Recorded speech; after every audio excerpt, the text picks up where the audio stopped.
அனைவருக்கும் வணக்கம். உத்தமபாளையத்தில் ஷேக்ஸ்பியரின் நேசன் அல்லது ஷேக்ஸ்பியரின் தாசன் என்ற பெயரை உடைய அத்தாவு ராவுத்தர் என்ற அகமது மீரானை பற்றி இந்த காணொளியில் நாம் காண்போம்.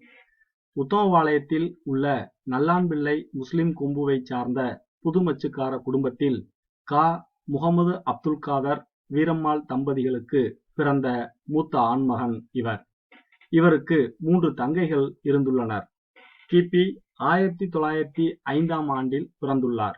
இவரது காலம் 1962இல் நிறைவடைகின்றது. இவரது முதல் மனைவியின் பெயர் செல்லப்பிள்ளை அம்மாள். அத்தாவு ராவுத்தருக்கும் நாட்டாமை குடும்பத்தில் பிறந்த செல்லப்பிள்ளை அம்மாளுக்கும் ஆண்மகன் பிறந்துள்ளது. அவரது பெயர் முகமது ராவுத்தர். முதல் மனைவி காலமானதற்கு பின் 1944இல் தங்கப்பா ராவுத்தர் கொம்புவிலிருந்து சொஹரா தாயம்மாள் என்ற பெண்ணை மணந்து சாகுல் கமீர் என்ற ஆண்மகனையும் உம்கானி என்ற ஒரு பெண்மகளையும் பெற்றெடுத்தார். நண்பர்களின் வற்புறுத்தலின்படி இவர் 2வது திருமணம் செய்து கொண்டார். ஆரம்ப காலத்தில் 10ஆம் வகுப்பு வரை பயின்ற இவர் ஆங்கில இலக்கியத்தில், குறிப்பாக ஷேக்ஸ்பியர் இலக்கியத்தில் அதிக ஈடுபாடு கொண்டவர். தன்னை ஷேக்ஸ்பியரின் நேசன் அல்லது ஷேக்ஸ்பியர் தாசன் என்று தனது பெயரில் அடைமொழியை சேர்த்து கொண்டவர். ஆங்கில மொழியிலும் தமிழிலும் மிகுந்த ஈடுபாடு உடையவர்.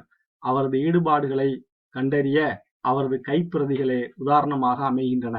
தமிழ்நாட்டில் நிலச்சுவாந்தாராகவும் விவசாய நிலக்கிழாராகவும் இருந்துள்ளார்.